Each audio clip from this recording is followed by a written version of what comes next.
ठरलं तर मग मालिकेच्या आजच्या 21 एप्रिलच्या भागात महिपत नागराजला म्हणतो, तुला जर मला सरळ मार्गाबाहेर काढायला जमलं नाही तर मग तो आपण दोघांनी मिळून जेलमधून पळून जायचं. तर इकडे अर्जुनला सोडण्यासाठी पोलीस पूर्ण प्रयत्न करत आहेत.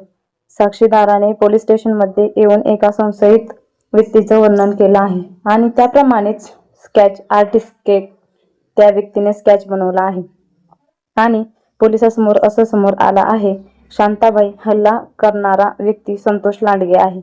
इकडे अर्जुन सायलीला म्हणतो, संतोष आता लोणावळा पोलिसांच्या कस्टडीमध्ये आहे.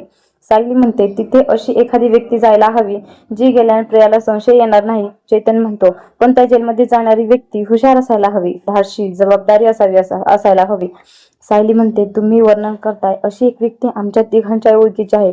कोर्टात माझ्याशी वाद घालायचा नाही आणि कोर्टाबाहेर माझा नाद करायचा नाही. सायलीने डायलॉग म्हणताच अर्जुन आणि चैतन्य म्हणतात, ऊर्जा.